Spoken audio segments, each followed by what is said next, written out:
Yes, sir. Welcome back, you guys, to another Dbzarrion YT video.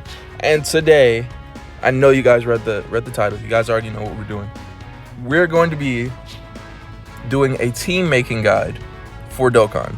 Now, this came as a topic that struck me mostly because I was scrolling through my Instagram feed the other day, and I was noticing a lot of people making posts about Dokkan who had these teams on there. They weren't exactly. They were decent teams, but they didn't really have the solid foundation that you look for in building a team. They didn't have that synergy that you look for when building a team. And I've noticed it everywhere, and a lot of people are missing out on some of the key points of making these teams. So I thought that I would make this video to reiterate what some of the GOATs have said, like The Truth or Nano, about what they say about the way they build their teams and stuff. And yeah, just do that so that we can help out some of those people out there who aren't exactly clear on what it takes to build a team, or what is needed to make a really good team with a good foundation that's sturdy and is effective and efficient. So without further ado, let's go ahead and get into that. So I have all of my slots cleared except for this one for whatever reason. So I have all of my slots cleared. So first, what we're gonna do is we're gonna pick a category. What's the category we can build a decent team for? We already had movie heroes up there, so we can go movie heroes again. I can walk you guys through the process and my thinking pattern when I'm making that team.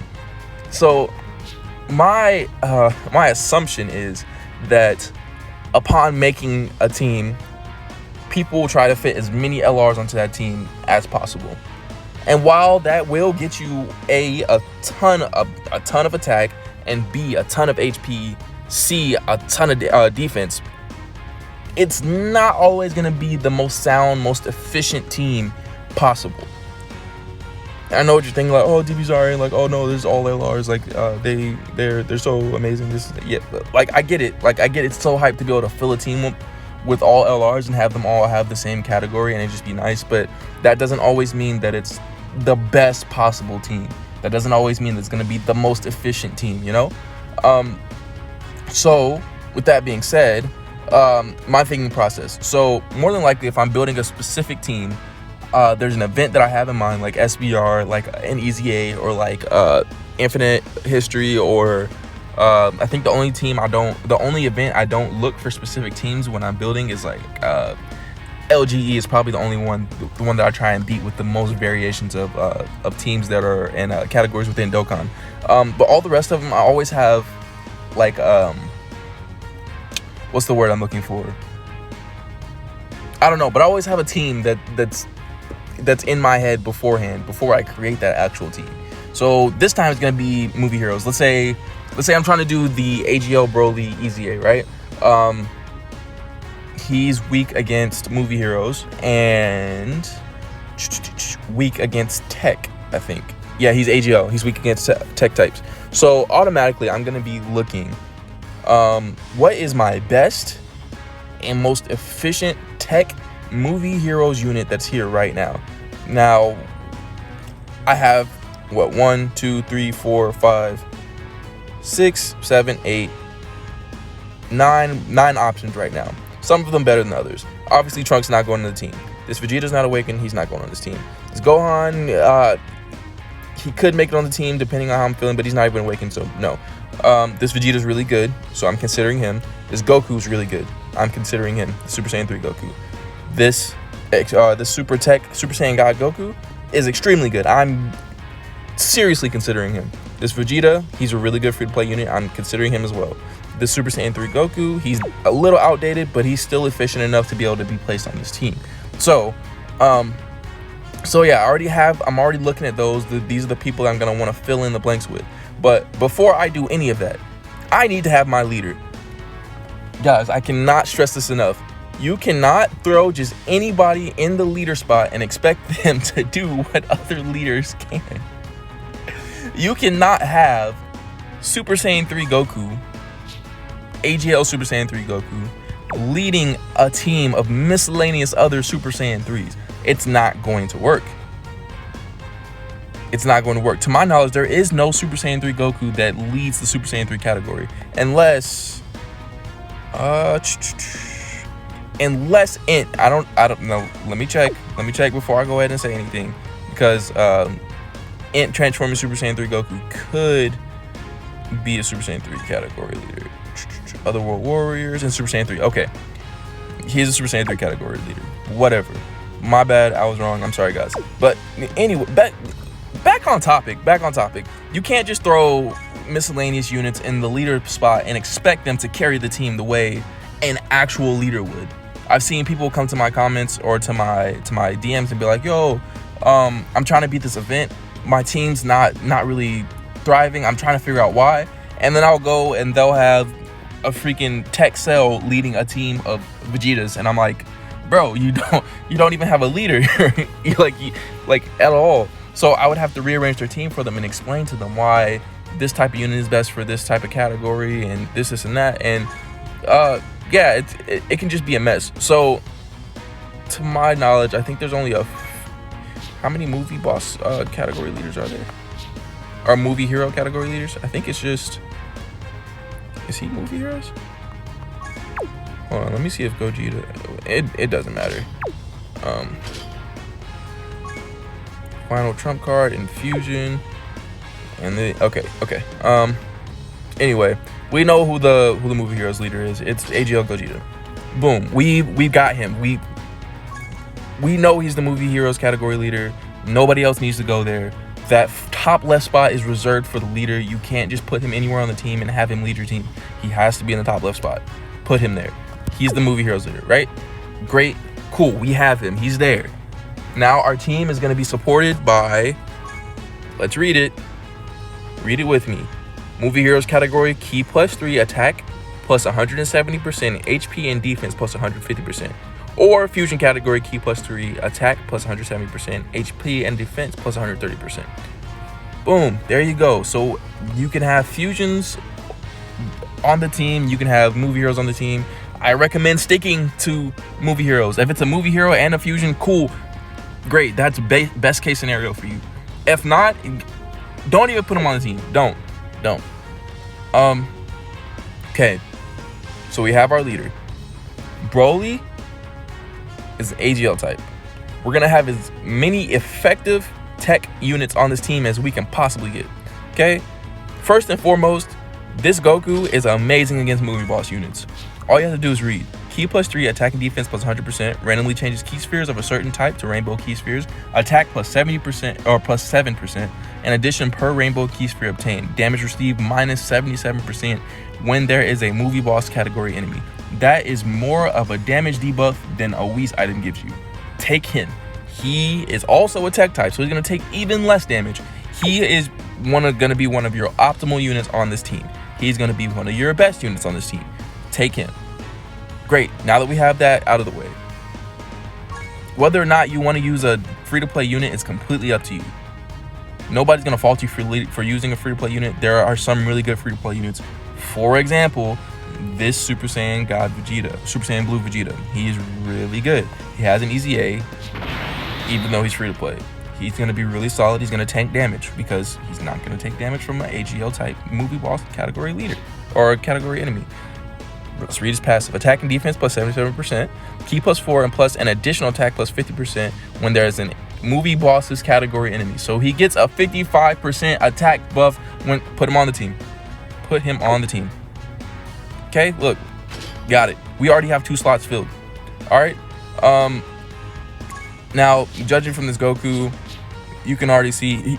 I mean, from the beginning, you probably already knew that he was probably going to end up on this team, but didn't know if. I don't know. I can't explain your guys' thinking sometimes. No, he's going on the team. See what his passive is. Defense plus 120% at start of turn. Attack plus 180% and defense minus 70% when performing an ultra super attack. Now, what you have to consider is that he may not be getting that ultra super attack a lot depending on who he's linked up with. Now that could make him a liability because his passive is going to be activated at all times because he's not pulling off ultras, and you can't use items, so you can't just use a key item and make his key go up to where he gets an ultra. You can't do that. So he may or may not be a good option. Now, if he's not a good option, I doubt that his alternate, which is going to be this Angel Tech Super Saiyan 3 Goku, I doubt his alternate is going to be an option, because they're more than likely going to have a lot of the same links, a lot of the same categories, and so on. So obviously he's not going to be there. That's okay. We don't have to have a team full of tech movie hero unit. That's like, it's good that you have two. That's great. There are other units that are really, really good at tanking damage, even if they're at a type disadvantage. So let's look at this. We don't have a nuke yet, somebody that can deal a lot of damage, which we're probably going to need at some point. But with defensive units like this Vegeta and this Goku, probably not.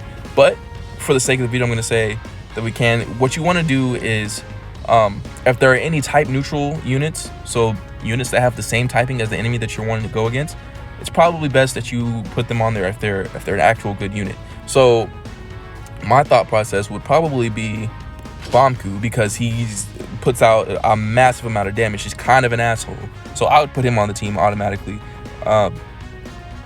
This Super Saiyan Blue Goku is gonna link really well with the Godku and with the other Vegeta. You could put him on there if you want.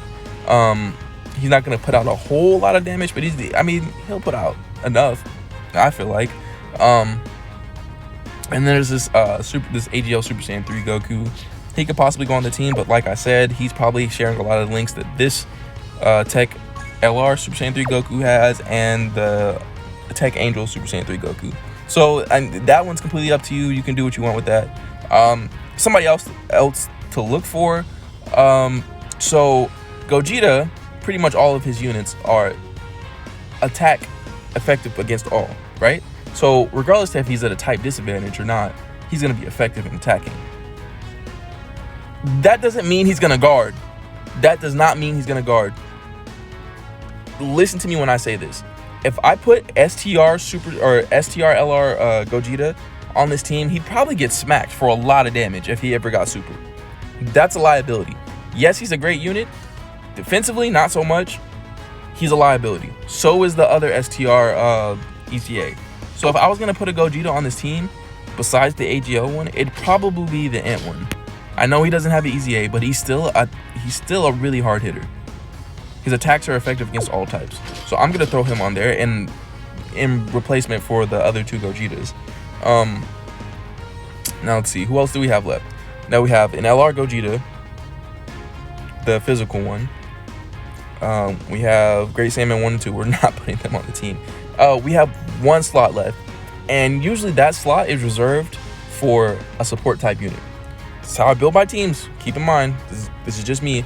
But I always like to have a support type unit somewhere on my team. Mostly due to the fact that links don't always go the way that you want them to. Sometimes not everybody's on the same rotation. Supports can really save a turn for you. Supports can be the difference between you winning and losing a game, realistically. If we're being real here, like, that extra bit of key that you get could be the difference between you getting a super attack and not getting a super attack. And it's not just a formality having a support unit. Like, they're actually useful units. You guys look into what they do. So my choice in this for support unit is going to be the best movie hero support unit, which is going to be this Physical Gohan. So what Physical Gohan does is movie heroes category ally key +2 and attack and defense +40%, attack and defense +100%, where there's a movie bosses category enemy disables rampage. So we're going up against movie bosses category enemy. We're gonna want to use him. He's gonna be our best option as far as support goes. Now, obviously, the more dupes he has in him, the better. But I mean, that's still of no consequence. That's not gonna buff or decrease his passive just because he doesn't have any dupes. He might get hit for a little bit, but I mean, that's still worth it overall. But I mean, I doubt it. Now, looking at this overall, this is a really decent team. It doesn't have the most total attack. It doesn't have the most total HP, but it's still really decent. I mean, you have transforming Gogeta. When he transforms, he becomes an absolute beast. You have Bomku, who changes key spheres. You have Goku, who changes, or Tech God Goku, who changes key spheres. You have everybody here, pretty much everybody here benefits from going against a movie boss category enemy, if I'm not mistaken. I know Tech Goku does, I know Tech Vegeta does, and I know Physical Gohan does. Let me check Gogeta's. No, he's just really dodgy, so it doesn't matter who he's going against, but still. And he's effective against all types, and he changes key spheres. So overall, this is a really solid team. It has a lot going for it. It has a lot of synergy. A lot of them are sharing links. Even if they're not sharing links, you have a support unit that's there that's going to help you replace that key that you're not getting if there's no links between two units. This is like bare basic team building. This is basic team building. Units surrounding a support. Unit surrounding a support unit. That's what you need to know. So the next time somebody hits my DM with a team that doesn't have a leader that fits all the other units, or just a mosh pit of just characters that you think are good, like put together, then I don't know what I'm gonna do. I really don't know what I'm gonna do. But yeah, guys, so that's my spiel on the basic mechanics of team building. Make sure you have your supports. Make sure you have units that have good synergy together. Make sure you have units that are gonna work well together. Make sure that even if the two units that you plan on being a rotation together are gonna be okay if they're off rotation, because that happens. Just like me on my final trump card team, Gogeta and Vegito don't always end up linked together. So sometimes I have to make sure that they can sustain themselves, which they're pretty self-sustaining units anyway, so I guess it's not really a good example. But sometimes I have to work my way around that and just make sure that they're good on their own without having another unit right next to them to baby them. So with that being said, this has been Dbzarrion's basic team building guide. I'm pretty sure in the future I'll be doing a more in-depth analysis of what it means to actually build a team and what makes a good team. I would actually probably have to take down some notes or whatever and get that sorted out. But this is just my basic spiel for those who have been asking me for help. Thank you guys so much for supporting me. My name is Dbzarrion. Follow me on Instagram at DbzarrionYT. Like, comment, and subscribe. Go make some great teams. I'm looking forward to you guys sending me some great teams. All right, I'm out. Peace.